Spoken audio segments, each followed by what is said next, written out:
Sir Bandito has struck again in the next junction. And where it is, he's heading here. I need you to try and stop him at the depot.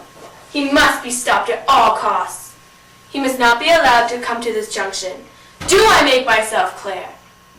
As clear as the water that makes my lettuce the freshest of any vegetable on either side of the Mississippi. Good. Now get going. He'll be at the depot tomorrow at sunset. That'll give you enough time to ready yourself. Don't worry, sir. I was prepared ready. I shall return when I am victorious.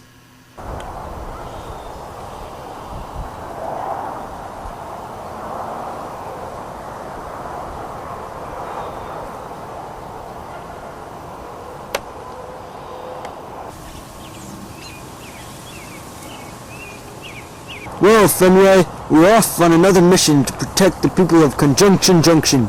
We are going to stop Sir Bandito at the depot tomorrow. Great. That means you have to cart you around all day long to get there. Fenway, I am as light as my feathers that are placed into the most comfiest of 5-star pillows. Now let's get going.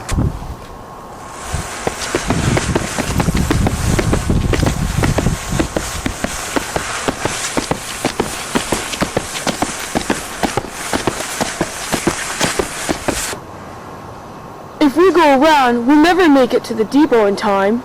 I know. I'll signal my brother Tuna Sandwich.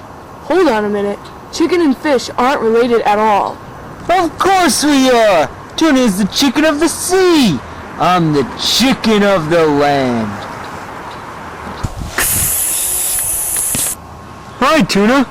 Hi, Sandwich. What are you up to now? We are going to stop Sir Bandito from getting to Conjunction Junction. Well, that sounds absolutely splendid. It would be if we could get across the lake. Oh, hey, I know. I can give you a lift out to the other side. Wow, that would be great. Okay, hop on.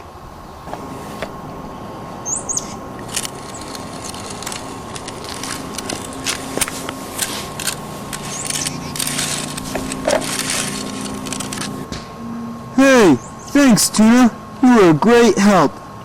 Chickens have to help each other out. Well, thanks again. Come, Fenway, to the depot.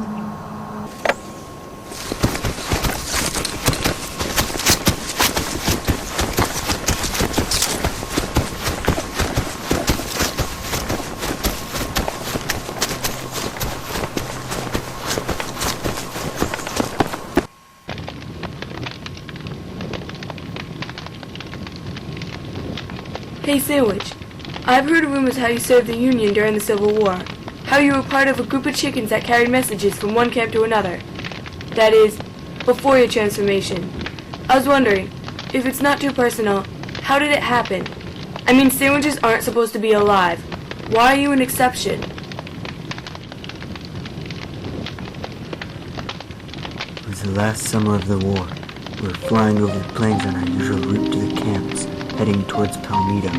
Curly was flying beside me. He was an old friend of mine. Well, 2 hours into our flight, we were attacked by Confederate hawks. All around me, friend and foe were falling like flies. I had 3 of them after me. I had no time to worry about my friend. In the end, I was the only one left, but the enemy never gave up chasing me. I made desperate efforts to fly away. My wings grew numb, and I felt dizzy. I thought I was going to die. Suddenly everything before my eyes turned white. White? Maybe it was more like being in the center of light. Because of the strange light, it took me a while to realize that I was in a cloud. I was exhausted and didn't have any strength left to fly. I just glided and let the wind take me by itself. A field of clouds. Yeah, it was amazingly quiet, and the sky was really beautiful. Far above me there was a line of strange clouds. As I looked at this cloud, our group seemed to fly up into them. I then realized it wasn't a cloud at all. It was all the birds that had fallen during the war, Union and Confederate, all together. I told Curly not to go, and that I would take his place, but it was useless, and I slowly went beneath the clouds. When I recovered my senses, I was lying on the plains as a sandwich, alone. God said it wasn't your time. I thought he was telling me to live on alone as a sandwich forever. That wouldn't have been right, because you're a good guy. The good guys were the ones that died. Besides, what I saw might have been hell. Well, that's my story. Now go to sleep. We have a long day tomorrow.